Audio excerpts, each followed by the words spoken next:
we are going to Italy, and we are going to Italy for two reasons. One is because I f***ed up, and the other one is to go do the Strada Bianchi Gran Fondo. Actually, the third one is that we're going to go and do a shoot for Carnago. Carnago kindly brought all of the bikes that I was supposed to be riding this year to Girona, but some idiot ordered the wrong size, me. And basically, I need a whole size smaller. My mechanic, who is currently stripping the bike that I got him to build, I'm fixing that mistake because both of the bikes that came were the wrong size. I'm gonna take them back to Italy. And if you don't know what the Strada Bianchi is, it's a really big one-day race in Italy. It's an amazing race to watch on telly, but I can imagine it's an even better race to watch in person. It's on the white roads in Tuscany, through some crazy landscapes. And apparently the Gran Fondo is a pretty serious gig for the Italians, and they go pretty crazy for it. So I'm looking forward to doing that. And then we've also got a shoot for Carnago because they want to shoot the C68 road bike. I'm gonna be living out of the bike box because nothing's changed there for 2024. Flying out of Barca, we're gonna land in Milan.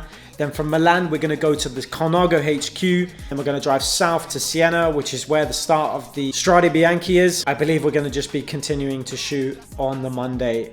Let's go. So we have landed in Milan. We've just come from the Carnago HQ, but we had a pretty seamless journey. It needed to be seamless. It's running a bit short on time. For some reason, when the plane landed, it was like some can't park there situation where he just like backed into the wrong gate and he had to put it in reverse. And we drove to the HQ, and I was instantly met by just like a sea of Carnagos. And if you don't know, Carnago has some of the deepest heritage in cycling. They've got all the World Tour bikes there, the special edition bikes. They've got like Ferrari spec bikes for the F1 team. You've got a bike that was made for Michael Schumacher, which is insane. Mountain bikes from like the 80s.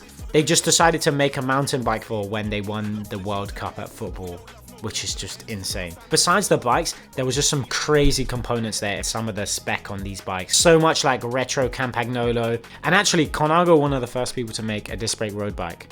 Not that the disc brakes were very good though. No modulation, one pull on those handlebars and you're going over the bars. I'm here to pick up two of my bikes, the C68 gravel and then the C68, because I stupidly ordered the wrong size, and we're gonna fix that problem. We're going for pizza because when in Rome, and this place was recommended, so it should be pretty good. The pizza was a bomb.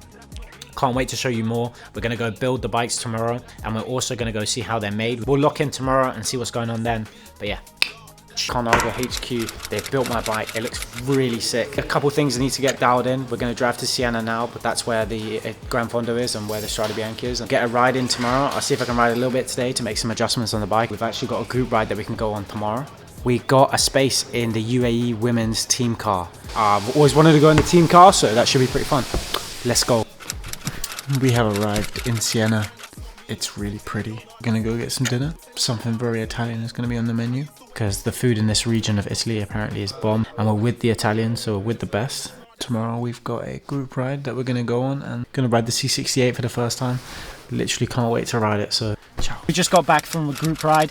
We did like a recon of the Strade Bianchi route and some of the sectors. Despite the really shit weather, it's actually fun. It's really fun. I got covered in mud. Good to see some of the boys as well. C68 is performing extremely well. I'm actually really impressed on the way. I'm actually really impressed on how comfortable it is compared to the SL8. The SL8 is like more of a raw ride, and the C68 is definitely more comfortable. I'm really happy with the choice, and it looks phenomenal too, especially with the lightweights. There's a few adjustments we need to do. Slam the stem so it goes down to the bottom. There's a few componentry bits which we'll do in the next couple of weeks that I need to change to get it to standard. Once those are dialed, it's just going to be the perfect machine, so really happy about that. I'll get the gravel bike dialed at some point. Some people are riding gravel bikes for this Gran Fondo. I feel like it's not that necessary, but you know, you can ride what you need to ride. We got a slot in the UAE women's team car tomorrow. If the weather stays like this, it's going to be absolute carnage, and if the weather doesn't stay like this, it's still going to be carnage. Either way, we're in for a really good day. Then we're going to hop out the team car, probably watch the finish, and then we'll be able to watch the men's race as well. And I'm racing on Sunday. If you're ever planning on coming to the Strade Bianchi Gran Fondo, I would highly recommend it, even though I haven't done it yet, because the vibe in the air, despite the really shit weather, is really good. We've got a big dinner with the Carnago heads tonight. We're going to be eating good before big day tomorrow. The vibe in Italy is good at the moment, so yeah, let's get it. If you've never been to Strade Bianchi, it is 100% worth it, and I'm going to tell you why. The women's race and the men's race were both spectacular. The women's race, we got to go in the convoy, which was pretty sick. We had a good time with the UAE staff, and We did like a few Swanee duties for some of the riders. So Swanee duties is when you hand out bottles and bars and gels and help them with wheels if the riders have got a puncture. So we did a bit of that in the women's race, and we had to like dart around to the different locations. Obviously there's like tons of road closures as well for the race, so it makes it pretty challenging to get about. I managed to catch the women twice up the last climb, which is cool. They rerouted the route so that the spectators basically get to see the riders go up the hill twice. And also the Italians, they put on one hell of a show. They had like free food on the side of the road. I swear to you, I saw a ham, like a roast ham and sausages just in a toy pram next to the race. It was really strange, but it was pretty good. I won't lie, I definitely had some. The Italians were already going crazy on the side of the road. Shout out to the SWAT club. For the men's race, we didn't quite have the same amount of luck when we were doing Swanee duties. We kind of messed up the timing and we didn't get back to the main climb to watch the men go up it twice. But by the time we got there, Tadej had already done his thing. You know, he attacked a solid 80k out from the finish. But it was good to see Ben Healy chasing. I caught him at the camper after the race. And I was suffering, and then you're there with a camcorder in my face. He said he was feeling pretty good, but he crashed at a pretty crucial time when the Lotto Destiny rider tried to get across, so that was pretty tough luck for him. Good to see Lewis Askey out there. He was riding pretty strong until he crashed.